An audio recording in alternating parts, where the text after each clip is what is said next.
દાખલા નંબર 5ની રકમ છે કે એક ઝાડ જમીન પરથી 5 મીટર ઊંચાઈથી તૂટી પડે છે અને તેની ટોચ ઝાડના થડથી 12 મીટર અંતરે જમીનને અડે છે, તો ઝાડની મૂળ ઊંચાઈ શોધો. તો સૌપ્રથમ તો આપણે રકમ સમજવા માટે એક આકૃતિ દોરીએ. ધારો કે અહીંયા હું એક ઝાડ દોરું છું, જે ઝાડ AB વડે દર્શાવીએ. ધારો કે AB એક ઝાડ છે. હવે ઝાડના એક બિંદુ એથી, એટલે કે જ્યાં હું નામ આપી દઉં C, ત્યાંથી ઝાડની ઉપરની સપાટી તૂટી પડે છે અને જમીન પર પડે છે. અહીંયા હું નામ આપી દઉં કે A.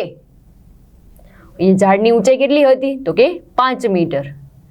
હવે ઝાડનું જે મૂળ છે, એટલે કે ટોચ છે, એ જમીન સાથે 12 મીટરના અંતરે દર્શાવેલું છે. રકમમાં કીધું છે કે 12 મીટર અંતરે જમીનને અડે છે.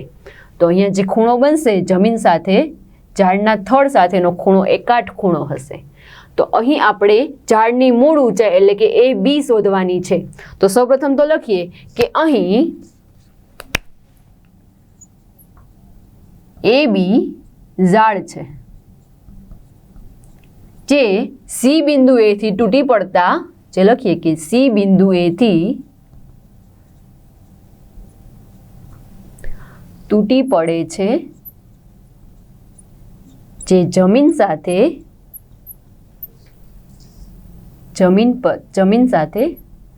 12 મીટર અંતરે આવેલું છે. તો પાયથાગોરસનો પ્રમેય લગાડીએ તો કે લખીએ ત્રિકોણ ABC માં કાટખૂણાની સામેની બાજુ એટલે કે કર્ણ જે છે AC, AC નો વર્ગ બરાબર AB નો વર્ગ વત્તા BC નો વર્ગ. બાજુના માપ મૂકીએ. AC છે આપણે શોધવાનું છે, તો AB નું માપ છે એ 12 છે, તો અહીંયા લખીએ 12 નો વર્ગ વત્તા BC નું માપ એટલે કે 5, 5 નો વર્ગ. 12 નો વર્ગ 144 વત્તા 5 નો વર્ગ એટલે કે 25. 144 વત્તા 25 જે થશે 169, એટલે કે AC વર્ગ બરાબર 169. આપણે જાણીએ છીએ કે 169 એ 13 નો વર્ગ છે, તો AC સ્ક્વેર બરાબર 13 નો વર્ગ, એટલે કે AC બરાબર 13. બંને બાજુએથી વર્ગ કાઢીએ તો AC બરાબર 13 મળશે. અહીંયા એકમ મીટર આપેલો છે, તો અહીંયા પણ એકમ લખીએ કે મીટર.